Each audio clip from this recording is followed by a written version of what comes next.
मैं हूं अंजलि। आप देख रहे हैं नेक्स्ट नाइन लाइव और आज के इस खास प्रोग्राम सियासी जंग में आपका बहुत बहुत स्वागत है। आज के इस खास प्रोग्राम में फिर से बात करने वाले हैं जिस तरीके से यहाँ पर चुनाव सर पर है, राज्यसभा चुनाव सर पर है। हर राज्य में हर पार्टी की अलग अलग चीजें, अलग अलग कंपटीशन देखने के लिए मिल रहा है। लेकिन बात करें यहाँ पर राजस्थान में कांग्रेस पार्टी की सरकार को लेकर तरह तरह के कयास लगाए जा रहे हैं। आज आपने देखा कि किस तरीके से राहुल गांधी को लेकर प्रदेश अध्यक्ष पद पर मुहर लग चुकी है, उनको एक बड़ा पद मिल चुका है। लेकिन बात फिर से आकर सचिन पायलट पर टिकती है कि सचिन पायलट जैसे नेता को अभी तक कांग्रेस पार्टी ऐसी कोई जिम्मेदारी देती नजर नहीं आ रही है।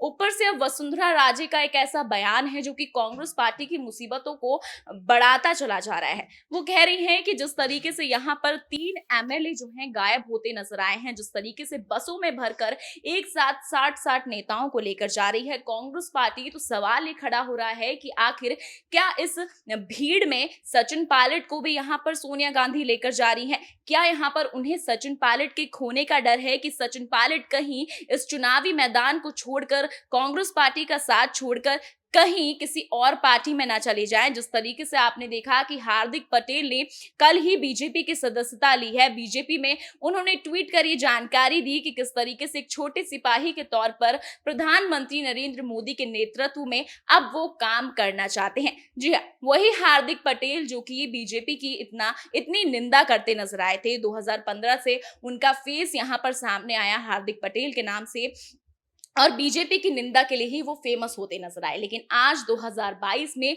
वो बीजेपी में ही शामिल हो रहे हैं। तो कहीं ना कहीं हमारी सहयोगी हमारे साथ साक्षी जुड़ी हैं जो तमाम ऐसे सवालों का जवाब हमें देंगी कि आखिर कांग्रेस पार्टी चुनाव से पहले किस तरीके की रणनीति कर रही है, नेताओं को इस तरह से कहीं बसों में बिठा कर ले जा रही है। और वसुंधरा राजे का साक्षी जिस तरीके से बयान सामने आया है, एक तरह से वो कांग्रेस पार्टी की पोल खोलती नजर आ रही है। कह रहे हैं कि सचिन पायलट को भी इस बाड़े बंदी का जो है उसका वो मेंबर बनाया जा रहा है, उनको भी ले जाया जा रहा है ताकि वो भी किसी और पार्टी में शामिल ना हो जाए।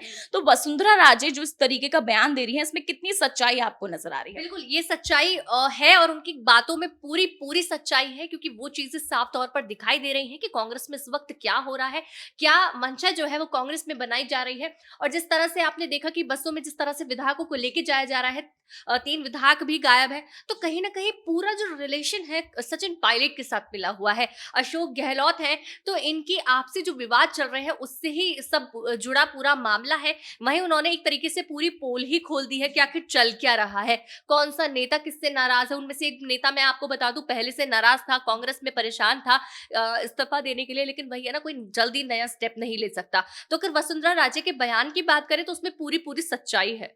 जी, सच्चाई है वसुंधरा राजे के बयान में। लेकिन आप देख रही हैं राज्यसभा चुनाव जिस तरीके से हर राज्य में चल रहे हैं। गुजरात से आपने देखा हार्दिक पटेल ने इस्तीफा दे दिया, लेकिन अब सोनिया गांधी ये चीज सचिन पायलट के साथ करती नजर आ रही है कि वो नहीं चाहती कि सचिन पायलट इस्तीफा दे। लेकिन उन्हें ये क्यों नहीं लगता कि उन्हें सचिन पायलट को एक बड़ी जिम्मेदारी दे देनी चाहिए? तो उनको किस बात का डर सताएगा? क्योंकि सचिन पायलट तो एक ऐसे नेता है जो कि अपनी लॉयल्टी को ही प्रूव करते नजर आ रहे हैं। हाल फिलहाल में भी वो बीजेपी की ही निंदा कर रहे थे। जब उनके बीजेपी में जाने के कयास लगाए जा रहे थे तब भी वो यही कह रहे थे कि वो बीजेपी में नहीं जाना चाहते, और अभी भी वो बीजेपी की निंदा ही कर रहे थे और एक तरफ कांग्रेस पार्टी की तारीफ कर रहे थे। तो कहीं ना कहीं सोनिया गांधी इस डर में फिर भी हैं कि वो कहीं ना कहीं इस्तीफा दे सकते हैं। तो आपको नहीं लगता कि सोनिया गांधी जो कि परिवारवाद चला रही हैं, आपने देखा राहुल गांधी को प्रदेश अध्यक्ष का पद सौंप दिया है, उनकी ताजपोशी की तैयारियां शुरू होंगी, तो वो यहाँ पर परिवारवाद चला रही हैं। ऊपर से उन्हें सचिन पायलट जैसे नेता को खोने का भी डर है। तो कहां तक सोनिया गांधी की रणनीति आपको समझ में आ रही है? सोनिया गांधी की रणनीति बहुत ही ज्यादा कंफ्यूजिंग है। हम ध्यान दें सोनिया गांधी करना क्या चाहती है समझ नहीं आता, लेकिन एक चीज समझ आती है कि अंतरकला जो बिगड़ी हुई है वो कहीं ना कहीं उनकी वजह से बिगड़ी हुई है। जो किसी भी पार्टी का अध्यक्ष होता है, उसी एक मेन लीडर की बात करती हूँ, वही लीड करता है। अगर आप गलत लीड करेंगे गलत पार्टी चलेगी, सही लीड करेंगे सही तरीके से चलेगी। तो कहीं ना कहीं उनका लीड ही बहुत गलत हो रहा है। अब जिस तरह से राहुल गांधी को फिर से मैदान में उतारने की कोशिश की जा रही है, लेकिन आपने परिवारवाद को, जिस तरह से आपका परिवारवाद चल रहा है, उसके बीच जो सही नेता है, जो नेता निकल कर लेकर जा रहे हैं, वही वजह है कि आप उनको मौका नहीं दे पा रहे हैं। आपने देखा कि अगर ये सब चीजें बिगड़ रही हैं तो कहीं ना कहीं सोनिया गांधी जो है वो ध्यान नहीं दे पा रही है सभी पर एक साथ। उनका ध्यान सिर्फ उन्हीं के नेताओं पर है जिनसे स्टार्टिंग से बॉन्डिंग बनी हुई है और उन्हीं पर ध्यान है। एग्जाम्पल अशोक गहलोत का देना चाहूंगी। अशोक गहलोत क्यों बार बार ऐसा तो नहीं है कि अशोक गहलोत बहुत ही ज्यादा अच्छे मुख्यमंत्री बने रहे या उन्होंने अच्छा कार्य अपने समय में किया। हालांकि फिर भी वो उस पद पर है तो उसकी बड़ी वजह क्या है कि उनकी बॉन्डिंग कहीं ना कहीं सोनिया और राहुल गांधी के साथ काफी अच्छी है। हालांकि अगर हम बात करें सचिन पायलट की, उनकी प्रियंका गांधी के साथ काफी अच्छी बॉन्डिंग है, उन्हें वो मौका नहीं मिला। हालांकि उन्होंने अपनी कोशिश पूरी की है कि उन्हें वो मौका मिल सके, अभी भी तंज कस रहे हैं लगातार।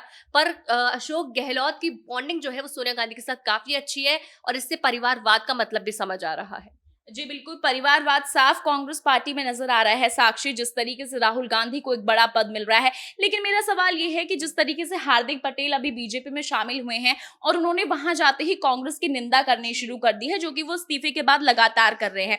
लेकिन अब जो वो यहाँ पर बयान दे रहे हैं कि वो चाहते हैं कि कांग्रेस के ऐसे नेता जो कि वहां से बाहर निकलना चाहते हैं लेकिन किसी डर के कारण वो वहां से बाहर नहीं निकल पा रहे हैं, तो क्या मैं ऐसा मान सकती हूँ कि इन लिस्ट में कहीं ना कहीं सचिन पायलट का नाम भी छुपा हो सकता है? बिल्कुल हो सकता है। जिस तरह से आपने देखा कि हार्दिक पटेल बड़ा निर्णय ले चुके हैं और सिर्फ हम नहीं, आप या मैं नहीं, बल्कि पूरी दुनिया जो कहीं ना कहीं सचिन पायलट के सपोर्ट में है या फिर कांग्रेस से परेशान है, वो यही बात कह रही है कि जिस तरह से, क्योंकि समझ सकते हैं लोग कांग्रेस ने कहीं ना कहीं जिस तरह से परेशान कर दिया अपने नेताओं को, तो सचिन पायलट हार्दिक पटेल जैसा कदम जल्द ही उठा सकते हैं। हालांकि सचिन पायलट बहुत ज्यादा लेट है, बहुत जल्द वो ये कदम उठा सकते थे, लेकिन वो थोड़ा समय ले रहे हैं, समझने की कोशिश कर रहे हैं। एकदम परिवार को नहीं छोड़ा जा सकता, पार्टी एक परिवार की तरह है। जिस तरह वो यहाँ पर अपना साथ निभा रहे हैं और चीजें सही करने की पूरी कोशिश कर रहे हैं, मांग रख रहे हैं, सरकार पर निशाना साध रहे हैं कि क्या चेंजेस आए, क्या चीजें आई, चेंजेस करने की जरूरत है। नहीं समझेगी तब शायद वो बड़ा निर्णय ऐसा ले ले।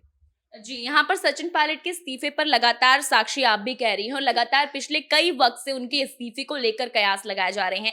लेकिन आज जो वसुंधरा राजे इस तरीके के इल्जाम कांग्रेस पार्टी पर लगा रही है कि बाड़ेबंदी की जा रही है, पार्टी जो नेता हैं उनको लेकर जा रहे हैं, एक ही बसों में लेकर जा रहे हैं, 3 एमएलए जो हैं अभी तक कांग्रेस पार्टी के गायब बताए जा रहे हैं, तो कहीं ना कहीं ऐसा लग रहा है कि सोनिया गांधी डर में है और वसुंधरा राजे ये भी कह रही हैं कि सचिन पायलट जो है उनका नाम भी इस लिस्ट में शामिल है कि उनको भी इस तरह से गायब किया जा रहा है चुनाव से पहले, कि चुनाव से पहले कोई भी नेता जो है दूसरी पार्टी में शामिल ना हो जाए। तो लगातार इस तरह की बयानबाजी देखिए विपक्षी दलों के यहां से होती जा रही है, चाहे वो वसुंधरा राजे ही क्यों ना हो। तो लगातार हम देख रहे हैं कि इस तरह की चीजें होती जा रही हैं। तो तमाम ऐसी अपडेट्स हमने आपको इस अपने प्रोग्राम के जरिए दिए कि आखिर राजस्थान में किस तरीके से कांग्रेस पार्टी जो है अपना परचम दोबारा लहरा पाती है या नहीं, या फिर जो अब राज्यसभा चुनाव है उसमें कितनी सीटें जो है कांग्रेस पार्टी के नाम आ सकती है। क्योंकि यहाँ पर कांग्रेस पार्टी जो है कोशिशों में तो जरूर जुटी है लेकिन समझदारी और सूझबूझ दिखाती नजर नहीं आ रही है। तो ऐसे तमाम अपडेट्स हमने आपको अपने इस प्रोग्राम के जरिए दी। ऐसे ही अपडेट्स के लिए जुड़े रहे हमारे साथ। फिलहाल के लिए इतना ही। अंजलि की रिपोर्ट।